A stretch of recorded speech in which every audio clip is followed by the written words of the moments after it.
समझदार बहू भाग फर्स्ट। राजेश, संजना तुम तैयार नहीं हुई? संजना, बस 2 मिनट दीजिए, अभी चलते हैं। आप भी ना कितना परेशान हो जाते हैं। राजेश, वो बात नहीं है संजना, मम्मी को बुरा लग जाएगा। मैं ऑफिस से आने में वैसे ही लेट हो गया हूँ। संजना, ओहो, आप भी ना बस एक ही बात करते रहते हो। अगर सलीके से नहीं गई तो मम्मी जी वैसे ही गुस्सा हो जाएंगी। सुननी तो मुझे पड़ेगी। राजेश, ठीक है, जल्दी चलो।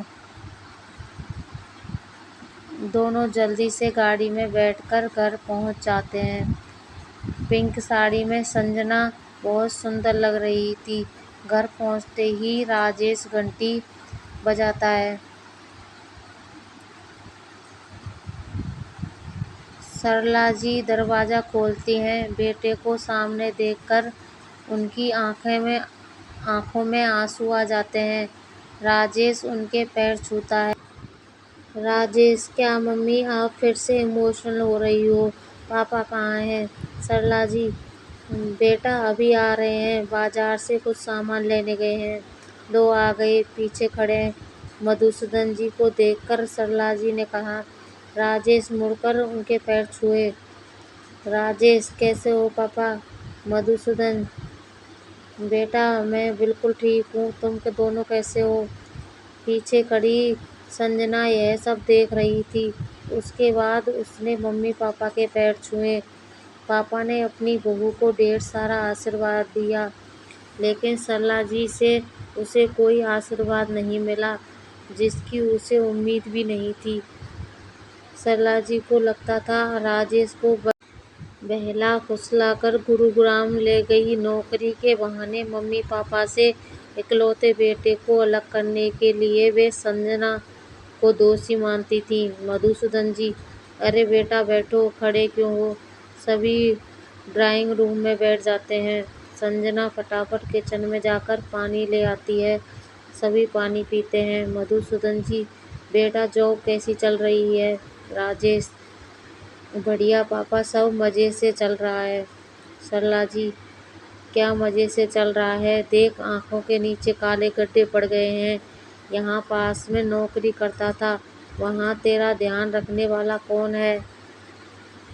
इशारा संजना की तरफ था, क्योंकि वह भी तो जॉब करती थी। राजेश, अरे यार मम्मी फिर वही बात लेकर बैठ गई। आपको कितनी बार कहा है कि वहाँ मैं अपनी जॉब के कारण गया हूँ, और फिर आपसे हर वीक एंड पर मिलने आता तो हूँ। सरला जी, ठीक है, मैं कुछ नहीं कहती, लेकिन अपना ध्यान तो रखा कर। राजेश, मम्मी ध्यान रखते हैं। हम दोनों ने जिम ज्वाइन किया है, वहाँ एक्सरसाइज करने के कारण आपको ऐसा दिख रहा है। मधुसूदन जी, अरे बच्चे आए हैं, इन्हें कुछ खिलाओगी पिलाओगी या फिर ताने ही मारती रहोगी? सरला जी उठकर किचन में जाने लगती हैं। संजना उसके पीछे पीछे जाती है। संजना, लाइए मम्मी जी, मैं परोस देती हूँ, आप बैठ जाइए। सरला, अभी इतनी बूढ़ी नहीं हुई हूँ कि तुम बैठो, तुम तो मेहमान बनकर आई हो, मैं लाती हूँ। संजना वापस आ जाती है। वह एक नज़र राकेश की तरफ देखती है। राजेश उसे शांत रहने का इशारा करता है। सरला जी कुछ देर में प्लेट में नाश्ता लगाकर ले आती हैं। सरला जी, चाय पियोगे या कुछ ठंडा? राजेश, मम्मी आप बैठो, चाय संजना बना लाएगी, आप मेरे पास बैठो, आपसे ढेर सारी बातें करनी है। सरला जी आकर अपने बेटे के पास बैठ जाती हैं। राजेश, मम्मी तुम हर समय संजना को बुरा भला कहती रहती हो, जानती हो उसे बड़ी मुश्किल से एक छुट्टी मिलती है, उसमें वह जल्दी जल्दी घर के काम निपटाकर आप लोगों से मिलने आती है। सरला जी, अरे 2 लोगों का काम ही कितना होता है, सप्ताह में एक दिन अपने बूढ़े माँ बाप से मिलकर मेहमान कर रहे हो। مت آیا کرو ملنے۔ مدھوسودن جی: جب بچے ملنے نہیں آتے تو روتی رہتی۔